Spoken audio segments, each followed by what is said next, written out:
Hello all, and welcome to the next video here in the Onion Man's Rooftop 2 Cow Caravan of Treasure. Sometimes bartered. The streak continues as it always will. You can wish for it to end, but it's not going to. And speaking of streaks, we're back with some wrestling content. It's the next episode of Gimmick Table.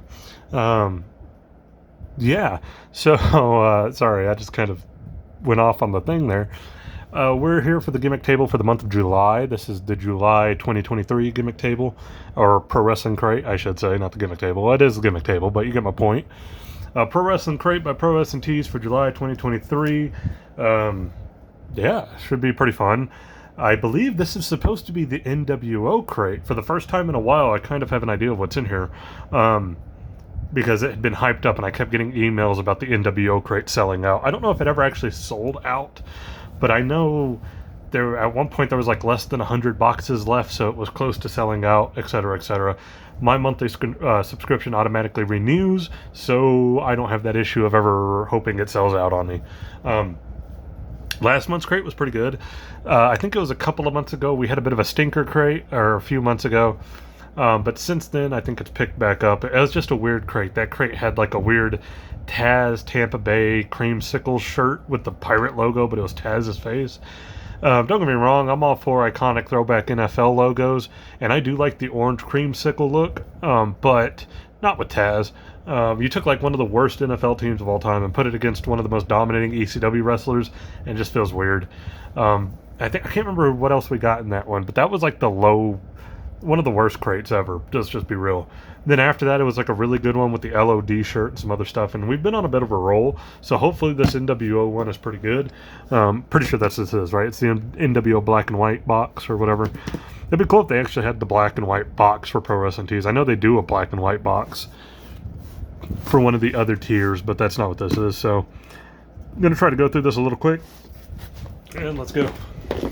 This actually came in today, so shipped a few days ago, came in today. I'm going to go ahead and open it and probably post this either tomorrow or the next day. So you'll get this in the month of July for sure. First up, we got our little card. Black and white crate. And there you go, the NWO black and white crate. The other side of this card contains the contents of this crate. We'll look at that when we're done.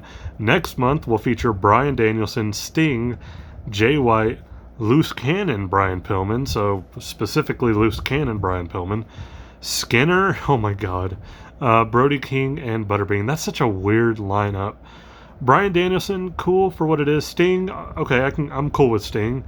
Jay White, I'm not the biggest Jay White fan, but okay, I'm willing to see what it is. Loose Cannon Brian Pillman, so basically WWF towards the end there, in ECW if you kind of will too, Brian Pillman. AKA when he was in ECW and he said, "I'm Brian fucking Pillman." That's part of my language, but his words, not mine. Skinner, okay. I'm going to guess Skinner's either going to be the autograph or the micro brawler. Brody King, I'm not a big Brody King fan. The whole House of Black thing has not been good to me. Aesthetically, looks cool. Story-wise, what the hell is it? And then Butterbean. That's just so weird. I wouldn't be surprised if Butterbean was like something like the 8x10 either. Right off the bat, maybe besides Danielson and Sting, depending on what the Brian Pillman item is, this looks like a disappointing crate. Like next month's crate, in comparison to like an NWO crate, looks bad. I'm just going to throw it out there. Looks like it's going to be bad. First thing out the gate, we got a shirt. Looks like it's some form of an outsider shirt, so that's cool. Is it the Outsiders shirt? No. It'd been cool if it was, though. Okay. We have the Outsiders. It's just a black and white, and it's a bunch of different Scott Hall and Kevin Nash heads pasted on some bodies. It's from something, right? It's from the the movie with Matt Dillon and a lot of other people. Can't remember who's all in it. Ralph Macchio in it? Emilio Estevez? I can't remember.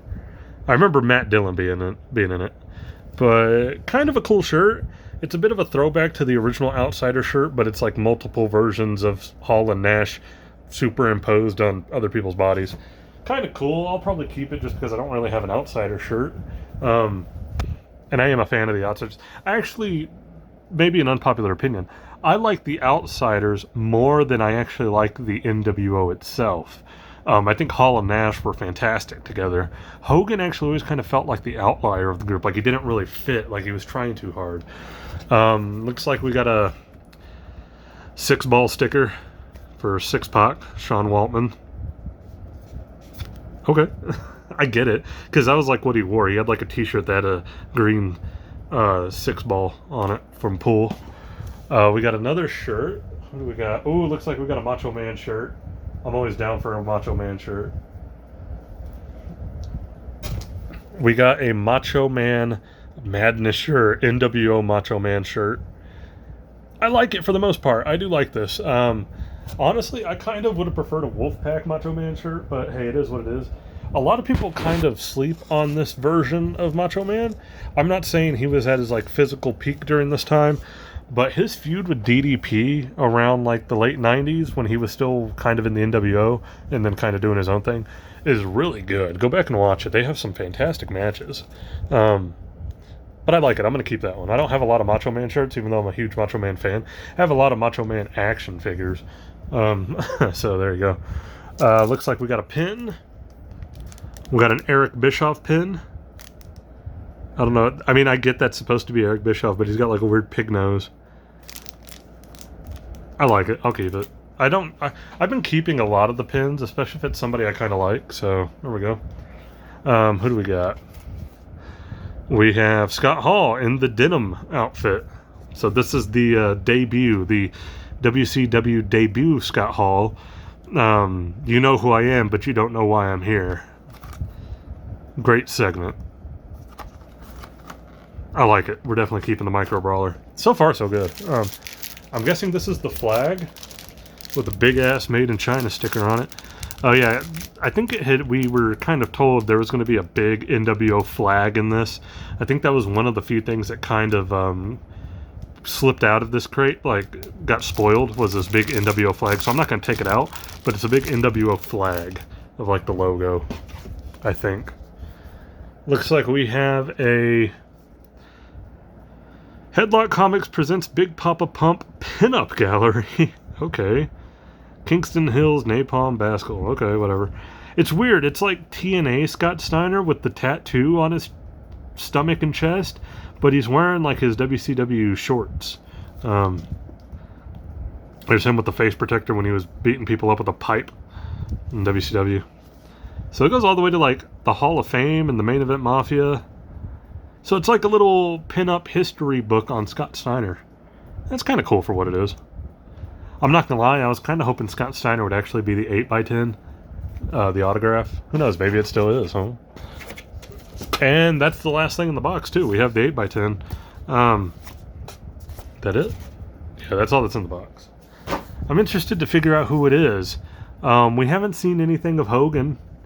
Are we going to get a Hogan signed 8x10? It feels kind of thick, like there might be more than one in here, too. Ah, man, is it going to be Hogan? I don't know how I feel about that, because I'm not the biggest Hogan fan. Steiner? Oh, shit, Buff Bagwell?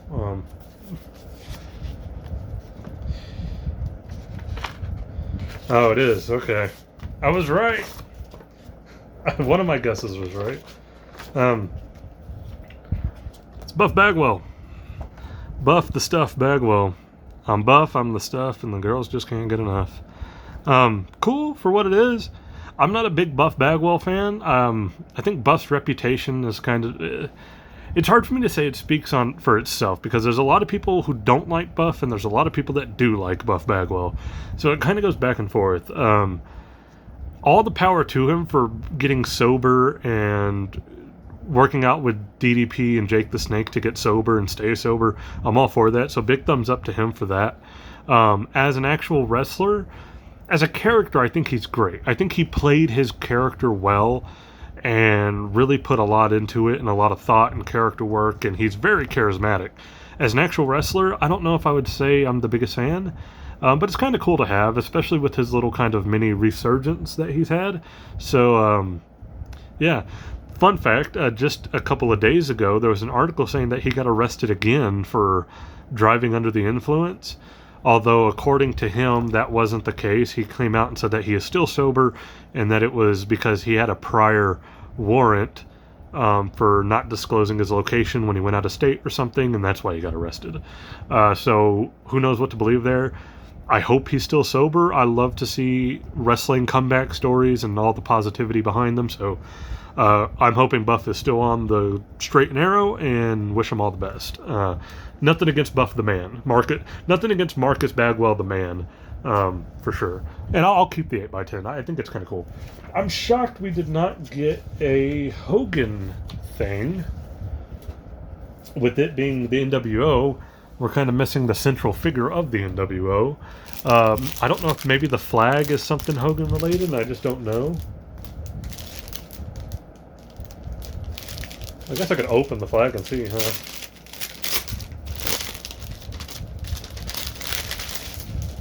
It's the only thing I can think of. But then again, it also looks like it's just going to be a regular NWO flag. It is not. It's even worse. Okay. I shouldn't say that. I thought it was an NWO flag. It's not. It's a PWT, Pro Wrestling Tees flag in the style of the NWO. I'm not going to lie, that kind of sucks. I don't know what else to say. I'd rather have an actual NWO flag. I don't understand. I mean, I'm sure there's some whatever towards the WWE, like you can't just get an NWO logo because they own it. But you could have done like a Hogan flag or an Outsiders flag or a Scott Norton shit. I mean, a Wolfpack. I mean, I don't know. I just feel like there's a lot of better things you could have done with this flag as opposed to just sticking Pro Wrestling Tees' actual name on it. I'm not all for... I love Pro Wrestling Tees. I love the Pro Wrestling Tees crates. But I'm not for like the weird self-promotion aspect. I have this over here. It's been sitting on the side over here because I don't know what to do with it. They gave us like a mini Pro Wrestling Tees keychain lanyard. Like for what? Like did you have that just sitting around the office and thought, put those in boxes? So, bleh. I don't really know what to make of that. I think everything else is cool. Even though I'm not a big Buff Bagwell fan, I like the 8x10. I think it's a decent 8x10. Buff was a prominent member of the NWO, so I'm cool with that. I think Nash or Eric Bischoff would have been a cool 8x10. We got the Scott Hall micro brawler and the denim. I really like this. This is really cool. I've loved pretty much all the micro brawlers so far, just because the micro brawlers are always some kind of older wrestler or a legend, and I like that. Except for like when we got like a random Danhausen one during Halloween. Eric Bischoff pin, pretty cool. I'm not sure what's up with this nose here, but I'm gonna keep it. It's a Bischoff pin. I actually like listening to Bischoff's podcast. I think he gives a lot of interesting insight. You always hear about the bad booking of WCW and the bad storylines, especially at the end there, and how the NWO went way too long and all that stuff. I like listening to him because he goes a lot into the business side of Turner and Turner Broadcasting, and how like their aspect of it also played in, and how them trying to control it and then like this imbalance of power, and it's very, very interesting. Guy Evans has a book, the Nitro book. Read that. I know there's some people who like Brian Alvarez's Death of WCW book, and I've read that book, and it is a pretty solid book, but I think it goes more into the idiocracy of the booking of WCW, whereas the Guy Evans Nitro book goes into the idiocracy of Turner during the AOL Time Warner merger and stuff. So I think they're actually companion pieces to each other. You can read Alvarez's book for what was happening on TV. You can read the Nitro book for what was happening behind the scenes in real life. And I think they actually go together decently well. So there you go. That being said, we also have probably my favorite thing this month. I like this black and white NWO Macho Man shirt. I think it's cool. So we're definitely keeping that one. And I'll probably keep the Outsider shirt. I don't see why not. It's got Nash and Hall on it, and I'm usually pretty cool with that, so we'll keep that. And then I'll keep the sticker just because. Then we got the Scott Steiner comic book, so not bad. The only thing I'm really disappointed in, to be honest, was I thought the 8x10 might be somebody different. At least it wasn't like Stevie Ray or Virgil Vincent. Either way. And then the flag. I'm not a fan of when Pro Wrestling Tees kind of slaps itself on stuff to look like other things. I really thought it was just an NWO flag. Like, oh, they got a license from the WWE to release one of these. They did not. It was just Pro Wrestling Tees. Here we go. So the black and white crate, for all it's worth, so we got, you got the Too Sweet Outsider shirt, which it doesn't even say Too Sweet on it. The Macho Man Randy Savage shirt, Scott Hall and the Denim Micro Brawler, Scott Steiner Headlock comic, Buff Bagwell autograph, Eric Bischoff lapel pin, the Pro Wrestling Tees black and white flag, and the 6 sticker. And for what it is, I'm a big fan of the shirt. The Macho Man shirt's cool. I love the Micro Brawler. I like the Eric Bischoff lapel pin, and I'm okay with the other stuff. I'm okay with the Bagwell autograph. The Outsider shirt's decent. Not great, but decent. And the Steiner comic, I think we could have gotten something better for Steiner, and 6 as well. I actually kind of thought that X-Pac might have been the 8x10 as well, and signed it as 6 instead of X-Pac. So yeah, we had some really good stuff like the Savage shirt and the Micro Brawler. We had some pretty decent stuff like the Outsider shirt, the Bagwell 8x10, the Bischoff pin. And then we just had some dumb stuff like this Pro Wrestling Tees black and white flag. So weighing it all together, I'm going to give this box a thumbs in the middle. The Randy Savage shirt and Scott Hall Micro Brawler really carry this box. But for as hyped up as it was, like the NWO black and white crate in the anniversary, because it was Bash at the Beach in the summertime and all that stuff, for all the hype this was and all the emails sent out, less than 100 boxes, less than 50 boxes, all that other stuff, I don't see the hype here. Cool, but I like the theming. I just think we could have done better. I don't know how, but I think it could have been better. So thumbs in the middle. It's not a thumbs down because we're getting a really cool shirt out of it and a really cool Micro Brawler and another decent shirt. So I can't say it's a complete thumbs down, but I am thumbs in the middle on this one. I think it could have been a little better, and especially for all the hype that was kind of around it. I was really hoping we would get like a lot of Steiner, Nash, and Bischoff stuff. I didn't really expect Hogan to be involved in this much. But I was hoping for some more Steiner, and I was definitely hoping for something more of Eric Bischoff as opposed to just the pin. But it is what it is. And that's going to be it for this video. If you liked the video, please leave a like, comment, subscribe. You don't have to if you don't want to. As for the gimmick table, I'll catch you guys next month when we take a look at this. Man, I'm just going to say, I think Sting and Brian Pillman are cool here. Everything else in this just looks bad. It just looks bad. So I think next month's crate's going to be a bit of a stinker. But that's it. If you liked the video, leave a like, comment, subscribe. You don't have to if you don't want to. But I always appreciate anybody who does. And I'll catch you guys in the next video. Or if you only watch the gimmick table, I'll catch you guys next month. So, yeah.